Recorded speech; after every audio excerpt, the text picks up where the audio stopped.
From Dr. W.J. Brendel, author of Cryptids and Monsters of North Carolina, comes a haunting new true history. Heretics of the Harvest Moon, the true story of the witch trials. A tale of fear, faith, and fire that shaped centuries of persecution. Available now on Amazon and at wjbrendel.com. Step into the darkness and see who survived the flames. Welcome to Forever Paranormal, where shadows remember and silence has a way of speaking. I'm Dr. Bill, your guide through the strange and the unexplainable. And I'm Deb. Every week we dig into what hides between belief and proof. Cryptids, hauntings, witchcraft, UFO sightings, and the stories people swear are true. We don't tell you what to believe. We just look at what's possible, what's been witnessed, and what refuses to stay quiet. If you like what we do, follow, rate, and share the show. It helps keep the lights on. And if you want to go deeper, step inside the crypt. Patreon members get the show ad-free a full day early and gain access to our entire archives, years of investigations, bonus episodes, and conversations we don't release anywhere else. You can join at foreverparanormal.com or by searching Forever Paranormal The Crypt on Patreon. And remember that you're never alone. If you ever need someone to talk to, the Suicide and Crisis Lifeline is 988. People say superstition isn't real. Then they knock on wood, avoid certain numbers, repeat the same quiet ritual before something important. Not because they believe, because they're not willing to test what happens if they're wrong. Welcome back to Forever Paranormal, where we know the Teanuk is more than a myth, and where the veil is thin. Ghosts walk beside us, strange craft drift above us, and creatures move just out of sight. Every story is a door between worlds, and this week we step through, well, something far more familiar than what most people realize. Well, Deb, I see you survived April Fool's Days with no problems. I did. Yeah, so do you have any news for us this week? While I did not find any new sightings or occurrences, I did run across an article about the Pope's concern over the rise in occultism.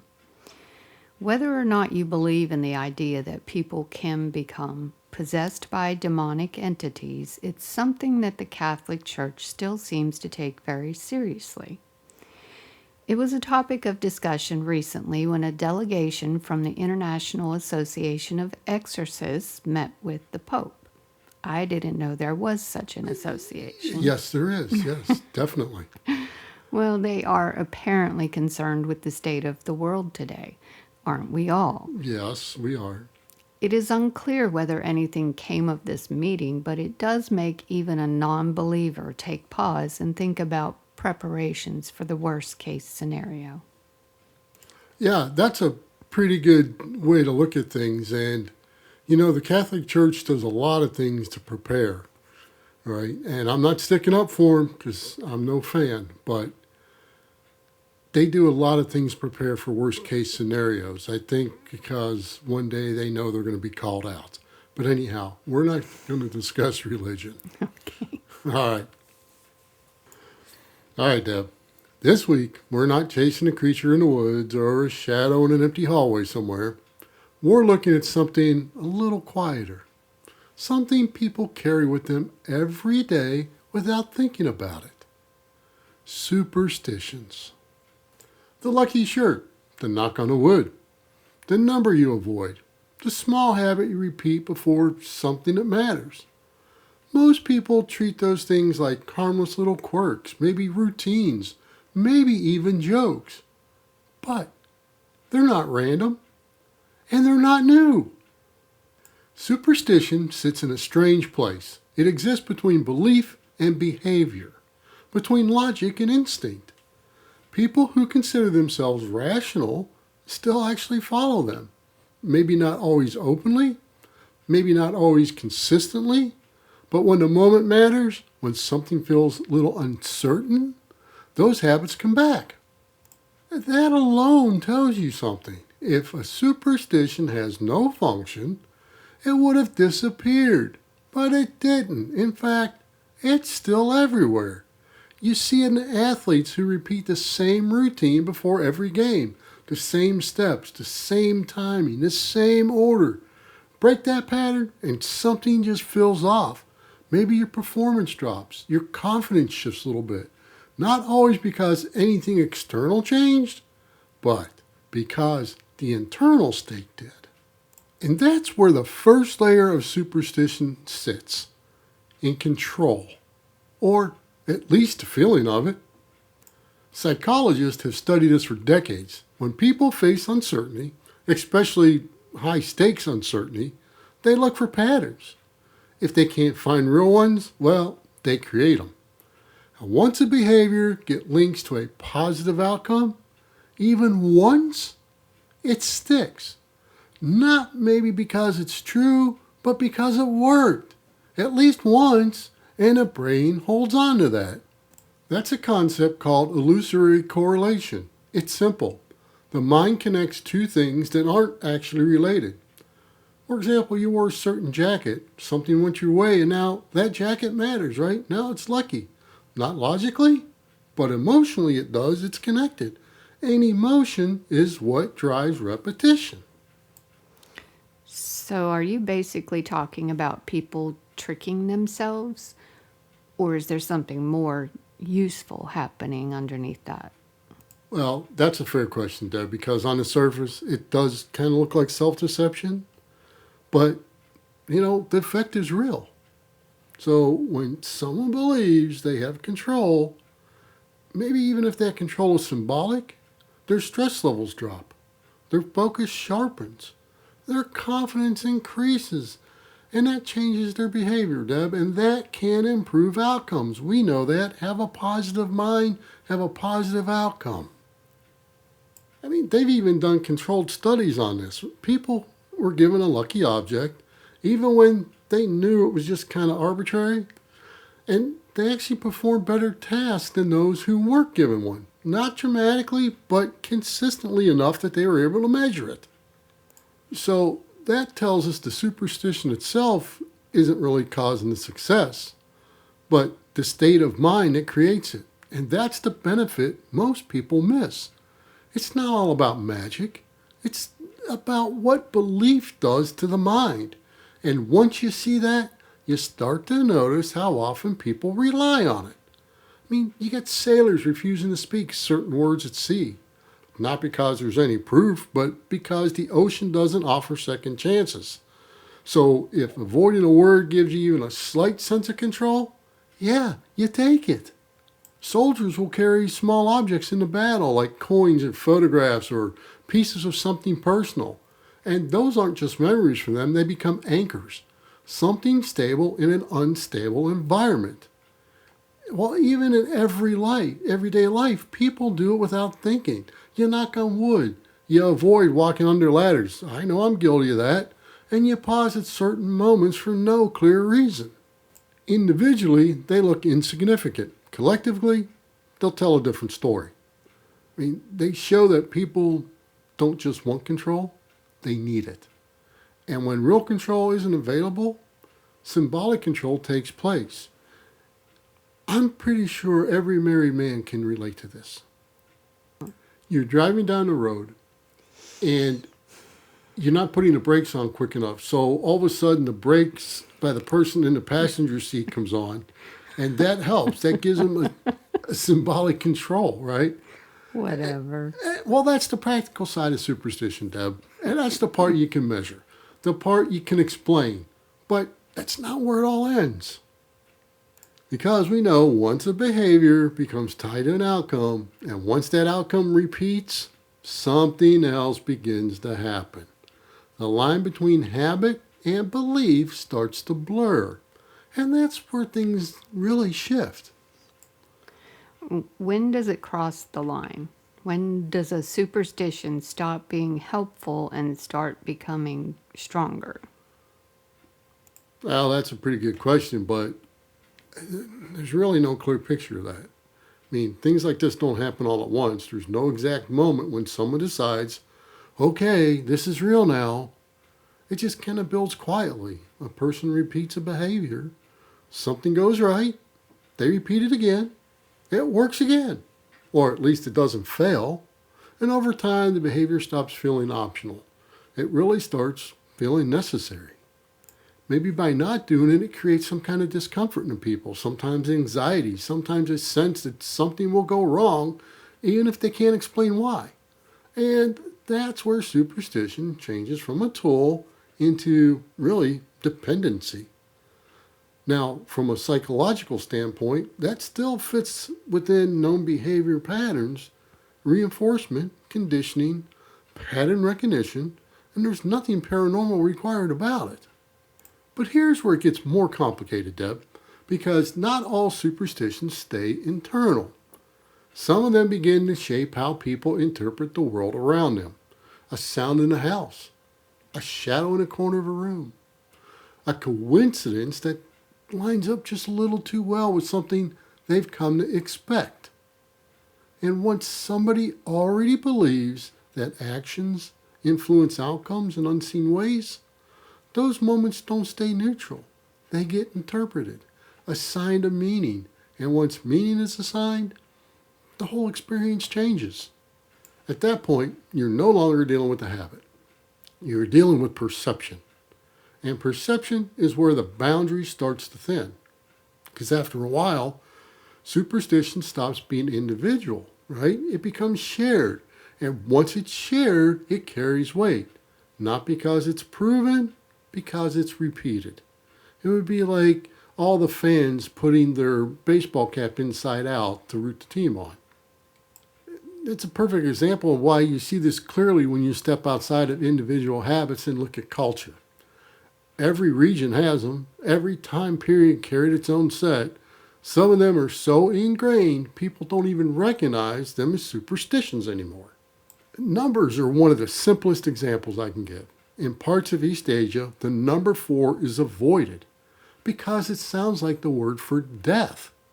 Buildings skip it, hospitals avoid it, entire floors disappear from numbering systems. And then you got us in Western culture where 13 carries that same weight. Hotels skip it, airlines skip the row. People hesitate when they see it, even if they don't believe in it. There's no physical difference between those numbers and any other number, but the reaction from the people are real. Why do these kinds of superstitions stick even across generations? Well, I've got to say because they're reinforced socially. Unlucky 13, this and that, it's all over the place, right? So that's the reason I can find for it. You know, when you're looking at it socially, you don't have to experience anything yourself. You kind of inherit it. You grow up seeing other people react, avoid, repeat. And over time, that behavior just becomes normal. It's not questioned or examined. It's just accepted. And once something is accepted by a group, it gains authority, right? Not scientific authority, but social authority. And that's enough for a group of people. Funeral practices are another place this kind of thing shows up, and they tend to run deeper. You know, when you cover mirrors after death, or you stop the clock, so you open the windows so the spirit can get out. These aren't random acts. They come from belief that something is transitioning and that the environment just has to respond to it. You can explain those kind of behaviors culturally, symbolically, even psychologically, as ways to process grief and maybe create a structure in a moment that has none, right? But the consistency is what stands out. Different regions, different belief systems, similar actions. And that pattern shows up again and again.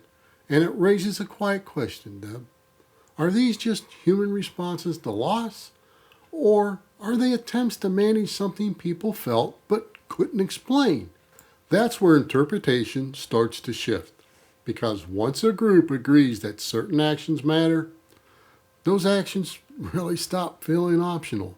They become expected. And when expectation is in place, perception follows. So is that where superstition starts shaping how people experience things, not just how they behave? Yeah, I mean, that's exactly where it starts. That's a great question. That's exactly where it starts. Because now you're not dealing with a single person repeating a habit, you're dealing with a shared framework. If something happens, an unexpected sound, a coincidence, a strange timing, it doesn't stay neutral. The group already has a lens for it, a meaning ready to be applied. And once that meaning is applied, the experience becomes something else. It's not just a sound, it's a sign, not just a coincidence, it's a pattern. And at that point, belief isn't just influencing behavior, it's shaping reality as it's perceived. Now, from a grounded perspective, you can still explain that. You got pattern recognition, expectation bias, cultural conditioning. Yeah, all of that holds up. But there's another layer that's harder to ignore. Because some superstitions just don't react to events, they actually try to influence them. And that's where things start to move out of a passive belief and into something a little more active. Let's take something simple, like just saying, don't jinx it. Most people say it casually, almost as a joke. But behavior behind it is consistent. People avoid speaking positively about uncertain outcomes because they feel it might change the result. I'm guilty of that. There's no evidence that saying something out loud alters reality in that way. But the hesitation is there, and a lot of times it's not always lighthearted. In some cases, in fact, it becomes strict. People refuse to speak certain things. They refuse to acknowledge certain possibilities as if naming it gives it weight. The idea shows up across cultures. Names have power. Words have influence. But silence sometimes protects, they think. Now step back and look at it for what it is. It's not just superstition anymore. It's a form of informal ritual. Repeated behavior, specific conditions, and intended outcome. And most people don't think of it that way. But structurally, that's exactly what it is. At that point, are we talking about the same thing, or is it something different entirely? Well, Deb, I'd have to say it's the same starting point, maybe just a little further along the line. And the reason I say that is superstition begins as a way to cope with uncertainty, but in some cases it actually evolves. The behavior becomes more precise, the belief becomes stronger, the outcome becomes more defined. And eventually, whether people realize it or not, they're no longer just avoiding bad luck, they're trying to influence what happens next. And that doesn't mean it works in any objective sense, but it does mean the intention has changed. And once intention changes, the role of behavior changes with it. You are no longer just managing your own state, you're attempting to interact with something outside of it. And we talk about intention all the time, right? And that's where things start to feel different. And that's where this topic really stops being comfortable. Once superstition becomes intentional, you start to see it show up in places where outcomes actually matter, not casually, but consistently. And like I said earlier, athletes are one of the clearest examples. The pre-game rituals aren't random, they're structured, specific, and repeated the same way every time. They do the same warm-up in the same order, the same small actions that on the surface shouldn't affect performance at all. And yet, players will tell you that it matters. Not because they change the game directly, because they change how they feel going into it. It gives them confidence, focus, a rhythm, and those things are fragile under pressure. A routine, it stabilizes them. It creates a sense that everything is aligned before the moment begins. Break that routine, and something feels off. Not always enough to ruin the performance completely, but enough to introduce doubt. And doubt, well, it's where performance starts to slip. So in that case, the superstition is helping. It's not harming anything, it's improving performance, even if the belief isn't there. Yeah, and Deb, I think you just hit on the right thing about it, the right question, because the benefit isn't in the superstition itself, it's in the mental state it creates. And like we discussed, there's research backing this up with controlled experiments that have shown that when people believe they have a lucky object or beneficial routine, their performance actually improves. Their memory tasks, their motor skills, even problem solving, all that gets better. They're small, but they're measurable gains.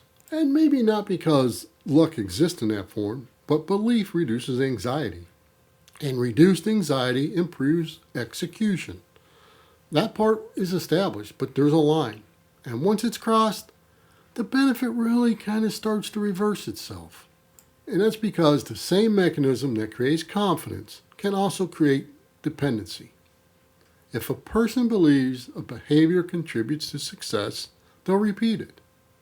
If they repeat it enough, it becomes required. And if it becomes required, removing it creates stress instead of reducing it. Now, the superstition isn't helping anymore. It's controlling the person's actions. Is that where it overlaps with something like compulsion? Yeah, it can. Not always, but yeah, it can. It's the same structure, and the structure is very similar to each other. A behavior tied to an outcome, repetition reinforcing the connection, discomfort when the behavior is interrupted. That's how it builds, so yeah. Again, from a clinical standpoint, you don't need anything paranormal to explain it. Conditioning and reinforcement cover most of it. But let's talk about where it gets more complicated here, because not every reported experience stays within that framework. There are cases which have been documented, reported, and sometimes repeated, where people believe their actions didn't change how they felt. They changed what actually happened. Psychologists say that most of that can be explained through coincidence, but I call it synchronicity.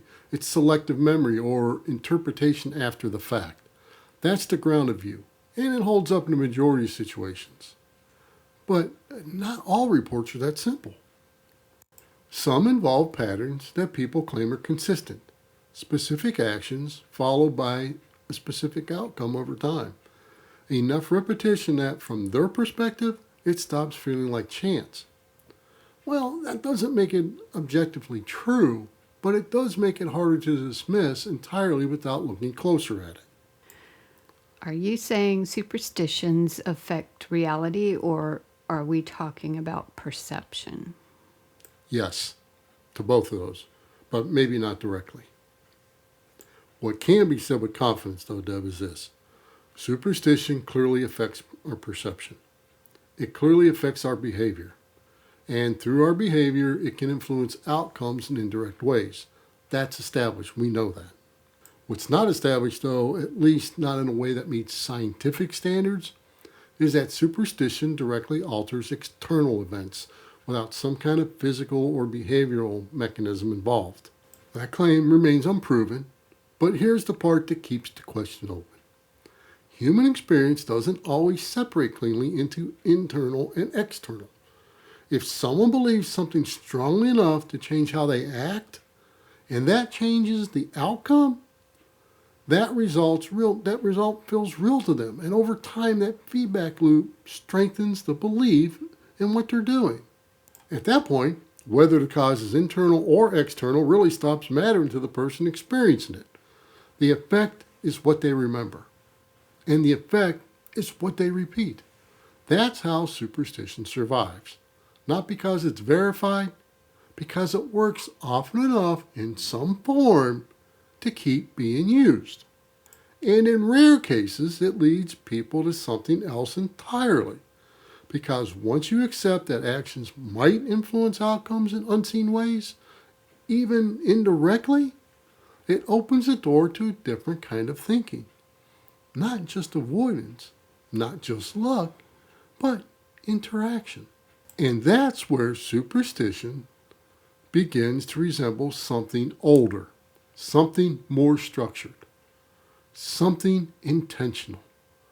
What many cultures would not have called superstition at all. They would have called it practice. At some point, the conversation stops being about definitions. It stops being about whether superstition is logical or cultural or psychological. It becomes something simpler. Do you test it or do you not? Because most people already made that decision without even realizing it. They say they don't believe in superstitions. They'll explain them away, call it a habit, a coincidence, pattern recognition. But then those same people will turn around and knock on wood. They still avoid certain words at certain times. They still repeat the same small actions when something matters, like getting your coffee at a certain time every day before a big meeting. Not because they're convinced, because they're not willing to find out what happens if they're wrong. And again, this is where this gets uncomfortable, because if superstition were completely meaningless, there would be no hesitation. You would stop. There would be no second thought, no pause. But that pause is there, even in people who consider themselves completely rational, even in people who dismiss the idea completely. This tells you something. Now, from a grounded perspective, there are solid explanations. The mind looks for control. It builds patterns. It reinforces behaviors that seem to work. That accounts for most of it, I have to agree. But not all of it feels that clean when you're in the moment, when the outcome matters, when the timing lines up just a little too well, when something happens that feels connected, even if you can't prove it. That's the space superstition lives in. Not in certainty, but in possibility. And here's the part people don't like to say out loud. If there is even a small chance that those actions matter for something, even a smallest chance, why take the risk of ignoring them? Because the cost of doing them is almost nothing. A word avoided, a small gesture repeated, a pattern followed. But the cost of being wrong? Well, if you're the kind of person who even considers that question, that feels a lot heavier all of a sudden. And that's why superstition never really goes away. Not because it's proven, because it's just uncertain enough that people keep choosing not to test it. Okay, Deb, I've got to say, from my standpoint, that you're superstitious. You care to provide a rebuttal to that? I agree with you. I am superstitious. I have my own object I carry with me every time I leave the house. Not because I believe it brings me luck, but because the one time I forgot it, my day was not routine. It was interrupted by an unfortunate accident. I don't believe that my reality was altered by this one forgotten habit, but I do wonder whether it would have happened regardless. I am now the person who follows a habit just in case. Well, I have to say, you've got more superstitions than that. You just don't really realize them. I know I've got a ton, and you've got a ton. But we're not going to go into that. That's not what this is about. So let's just close this out with these thoughts, okay? You don't have to believe in it, but the next time that moment comes, right before you're doing something that matters, and that small habit comes back to you, you're going to make a choice. You're going to do it, or don't. And most people already know which one they're going to pick. Well, at least until next time when we discuss another tale yet to be told. Thanks for listening to Forever Paranormal. Follow, rate, and share the show. It helps others find us and keeps the stories coming. Step inside the crypt for archive and exclusive episodes at foreverparanormal.com. And keep up with my latest books and research at wjbrendel.com. And until next time, remember, the veil is always thinner than you think.